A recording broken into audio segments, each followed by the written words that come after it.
So how did the home visit process come about?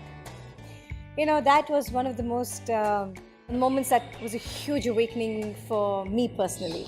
Possibly the first or second year of Riverside, right? All of us, gung-ho, believing that we understood how children learn. And we had a little bit of this, I wouldn't call it arrogance, but this kind of feeling that we know it, right? We know that children need to play, and we know that children need to have sleep and physical exercise, and all of the should be done and has to be done was all in our vocabulary. And so in that same gusto, I remember speaking to my grade, who was just all of 7 years. I think they would have been 7-year-olds, and we were talking about what we do when we go back home. And one of my children, Zeel, actually told me, she said, "Okay, ma'am, I just go home and I don't go to play." And immediately my so-called naive hackles arose, and I said, "Oh my God, how can it be that children cannot go down to play?"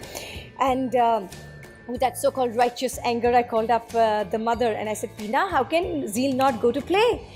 And she kind of smiled and she said, "Kiran ma'am, aap mere ghar aa jao ek baar." She said, "Come home one day." And of course, and in my, again, righteous kind of stance, I went home. And I cannot tell you what humbling experience that was. I went home to my Zeel's house and suddenly was encountered an entirely different reality of so many children.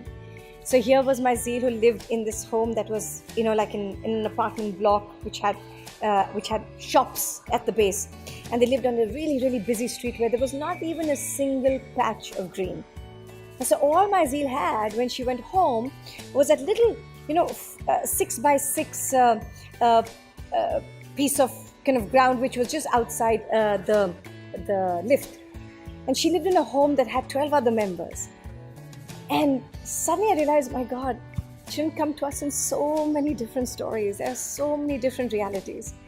And I couldn't be more grateful to Peena to have called me to her home to let me understand that despite the fact that sometimes children don't necessarily have all what we call the material goods, or the fact that they are not necessarily having the resources or the playgrounds, etc., they still come wanting to learn. And that story of Zeel helped me understand her better, helped me understand that, how quick we are to label parents, children with our limited understanding, and then we start giving them stories that are not their true stories.